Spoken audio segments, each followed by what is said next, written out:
Sejak awal berdirinya Korea Utara, negara yang menganut ideologi komunis ini sudah memutuskan untuk mandiri dan menutup diri dari dunia luar. Ternyata, kehidupan perempuan di Korea Utara tak seglamor di negara serumbunya, Korea Selatan. Ini disebabkan karena di negara komunis ini, semua alat-alat produksi dikuasai dan diatur negara, tak terkecuali urusan pribadi. Berikut fakta kebrutalan Korea Utara yang perlu kita ketahui.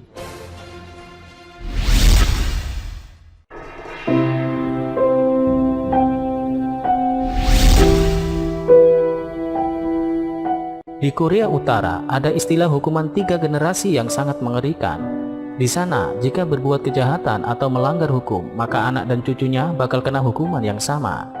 Kejahatan yang dilakukan, misalnya mencoba kabur dari negara, penyelundupan DVD-DVD bajakan, mengkritik pemerintah walaupun mengkritik sedikit pun bakal dianggap sebagai pengkhianatan.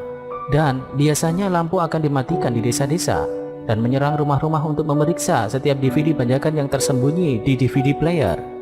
Hukumannya bisa dieksekusi langsung atau dipenjara di kamp-kamp seumur hidup. Maka tak heran jika hampir 1/4 juta orang Korea Utara tinggal di kamp penjara dikelilingi pagar listrik seumur hidupnya bersama keluarganya. Walaupun yang bersalah cuma salah satu anggota keluarganya saja.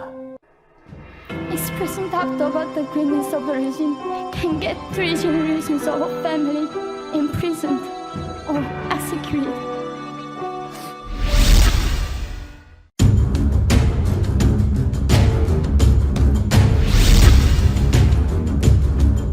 Meskipun pemerintah Korea Utara sangat ketat terhadap penggunaan dan distribusi narkotika kelas 1 seperti sabu, namun ganja di sana tidak dilarang atau diatur dalam bentuk apapun.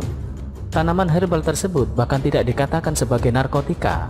Tanaman ganja tumbuh bebas di pinggir-pinggir jalan dari bagian utara Chongjin sampai ke Pyongyang, di mana secara bebas boleh dihisap dan seringkali tercium harum wanginya.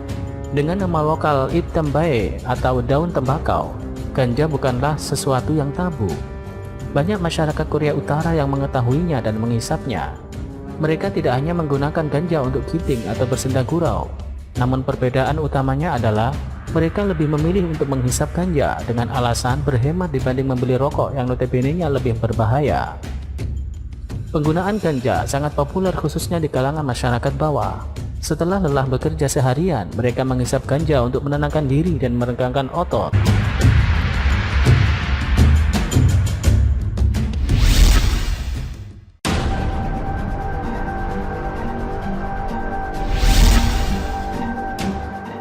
Korea Utara saat ini mengoperasikan sekitar 16 kamp kerja paksa yang tersebar di seluruh daerah pegunungan dan tertutup oleh listrik, pagar, dan kawat berduri. Diperkirakan sekitar 200.000 tahanan bakal ditahan di kamp-kamp ini pada waktu saat-saat tertentu.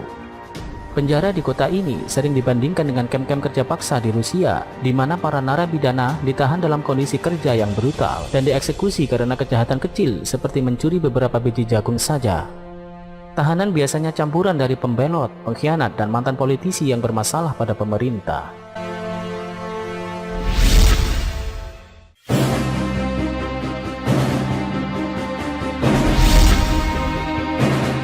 Ekonomi Korea Utara dalam semua aspek bisa dikatakan benar-benar gagal. Ekspor yang hampir tidak ada karena keengganan mereka untuk berinteraksi dengan pasar luar negeri, serta fakta bahwa mereka berjuang untuk memberi makan semua orang yang tinggal dalam perbatasan mereka sendiri. Populasi penduduk Korea Utara saat ini adalah sekitar 25 juta dan PDB rata-rata per orang adalah sekitar $500 Amerika. Untuk perbandingan, di Amerika Serikat itu PDB sekitar $50.000.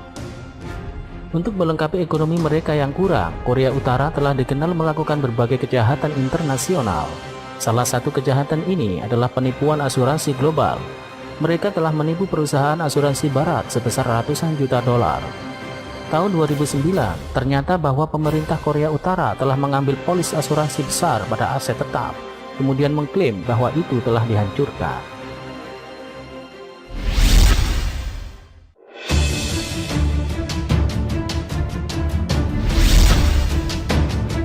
Di samping penipuan asuransi, PBB juga menuduh Korea Utara menjual senjata ilegal dan teknologi nuklir dengan penawar tertinggi yang biasanya dibeli negara-negara di Afrika dan Timur Tengah yang menjadi kelompok militan dan pemberontak. Sebagai contoh, pada tahun 2012, PBB menyita pengiriman Korea Utara menuju ke Suriah yang berisi hampir 450 silinder grafit, dimaksudkan untuk digunakan dalam rudal balistik. Pada tahun 2009, pengiriman ke Iran dan Republik Kongo ditangkap dalam perjalanan, salah satunya 35 ton komponen rudal. Menurut sanksi PBB, Korea Utara telah dilarang dari perdagangan atau menjual teknologi rudal. Tapi Korea Utara datang kembali dan mengatakan bahwa itu sebenarnya sanksi yang ilegal dan mereka dapat melakukan apapun yang mereka inginkan.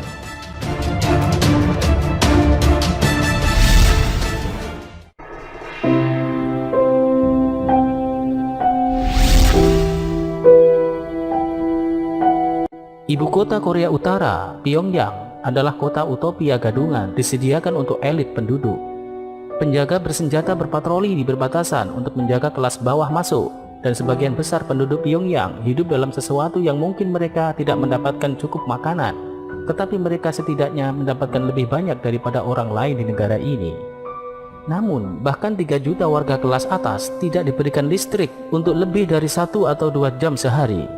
Kadang-kadang, terutama di musim dingin, listrik padam sepenuhnya. Sementara jutaan orang mencoba untuk melawan suhu dingin yang bisa di bawah minus 17,8 derajat Celcius. Sebagian besar rumah-rumah di luar Pyongyang bahkan tidak memiliki listrik.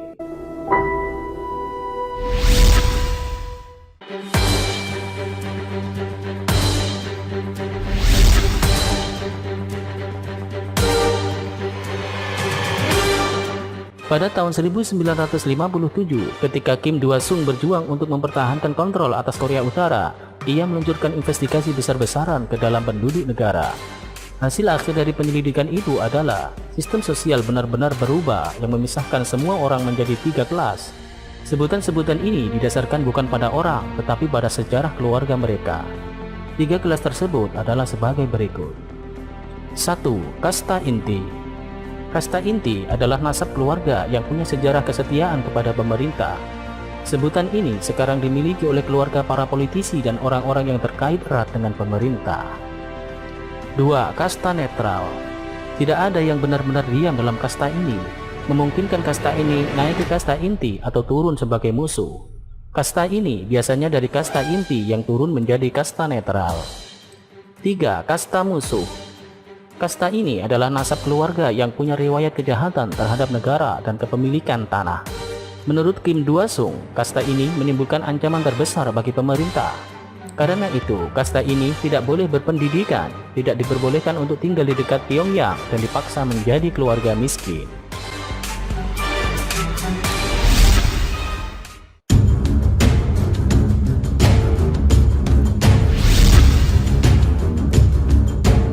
Letak geografis Korea Utara adalah pegunungan dan gersang, dengan musim dingin yang pendek, musim panas yang penuh. Sekitar 80% dari negara ini terletak di sisi dan di atas gunung, yang berarti sebagian besar lahan tidak cocok untuk pertanian. Secara historis, Korea Utara selalu mengandalkan bantuan asing untuk mendapatkan pupuk yang dibutuhkan. Sebelum runtuh, Uni Sovietlah yang memberi mereka pupuk sebelumnya, dan Korea Selatan telah mengirim 500.000 ton pupuk setiap tahun untuk membantu meningkatkan produksi pangan. Namun, Korea Selatan telah menghentikan pengiriman pupuk pada tahun 2008 lalu, dan petani harus beralih ke pupuk baru, yaitu kotoran manusia. Hal ini dijadikan suatu program pemerintah. Pabrik meminta warga untuk menyerahkan kotoran mereka hingga kuota 2 ton.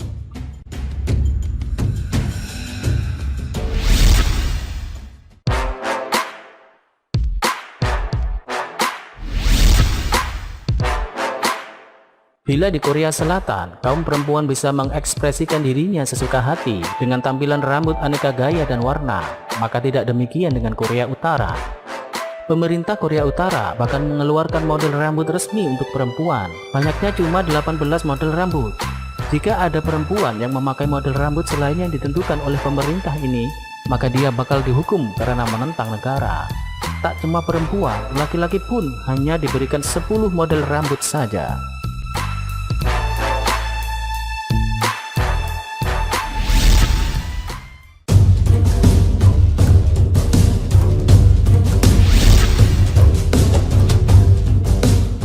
Korea Utara adalah negara pembohong besar bagi rakyatnya. Salah satu propaganda bohong untuk menanamkan kekaguman rakyat pada pemimpin adalah adanya cerita bahwa Kim Jong-2 lahir di kaki Gunung Paektu, yaitu gunung paling suci dan indah di Korea Utara. Katanya, saat kelahirannya, ia diiringi dengan kemunculan 2 pelangi mengitari rumahnya, juga burung yang bernyanyi. Lalu muncul 1 bintang di langit, dan seketika bertumbuhan bunga yang berwarna-warni dan harum di sekitar rumah.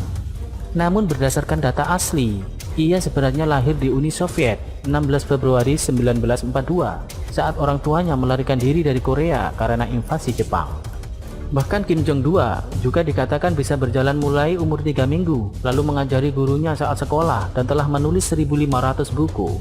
Namun menurut beberapa orang yang pernah dekat dengan Kim Jong-2 yang berhasil melarikan diri ke Korea Selatan mengatakan bahwa Kim Jong-2 sebenarnya adalah anak kurang bisa menyerap pelajaran, perilakunya tidak sopan dan bahkan kasar terhadap teman-temannya.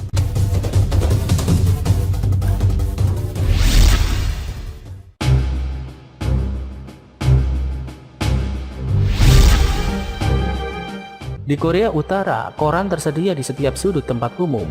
Jika Anda membaca koran, tidak boleh melewatkan membaca artikel yang berisi foto pemimpin tertinggi beserta cerita kebaikan-kebaikannya. Ini bertujuan untuk menanamkan kekaguman rakyat pada pemimpinnya. Ternyata, negara yang menganut ideologi komunis jadinya seperti ini. Maka tak heran jika rakyat Indonesia menentang keras masuknya ideologi komunisme di negeri ini. Dan semoga kedepannya negeri kita tercinta ini bisa terjaga dari ideologi komunis yang tidak berperi kemanusiaan, pembohong, dan jauh dari ajaran Tuhan yang mengajarkan akhlakul karimah dan budi pekerti luhur. North Korea is an unimaginable country. There is only one channel on TV. There is no internet. We aren't free to sing, say, wear,